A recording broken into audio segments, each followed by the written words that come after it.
Те ножовете са много ефективни на 3-4 метра.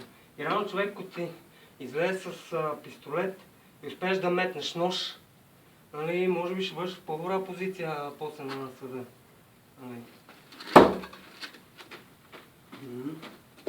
Но е много важно, като го мяташ ножа, да ти е стегната китката. Нали. Да може правилно да се извърши оборот. Да.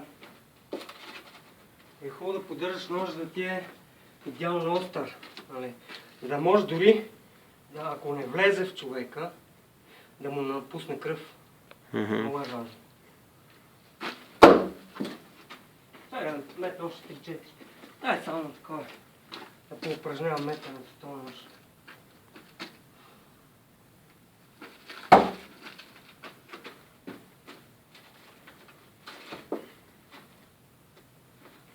Това, че нямаш равномерен изстрел, в смисъл не можеш да го целиш в едно и също място. Не, можеш, просто трябва да дигнеш малко по-нависоко, нали? Просто трябва да го дигнеш по-нависоко. Но реално, ако целиш горе в лицето, човек дори като се мръдне, също като с стрелбата. Горе, нали, може да се мръдне да пропуснеш, докато трупа е по-лесна за оцелване. Торса влиза винаги, да. Да, в трупа винаги ще влезне. Върна го гумата. Да, виж как се скача. Няма, защото е такова, нали. Пропуска се от това. Много добре влезна това. Той дори да влезе в различна част от оборота, пак е добре, нали. Пак ще пусне кръв. Да, да. Дори също като с стрелбата. Дори и да няма нужда да оцелваш. Просто да го дразниш, да го тормозиш, че ти му отговаряш на изстрела.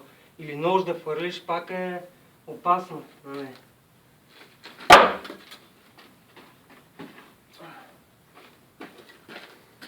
Виж, тя е малко наклонена, ама нищо. Изправи я, да.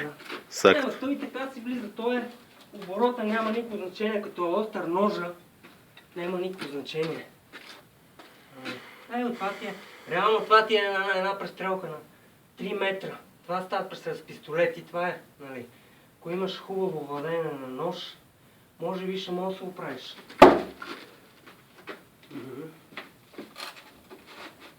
След малко, да тренирам още малко. Не, тренирай бе, човек, няма проблем. Нали, не всеки път става, ама като правиш и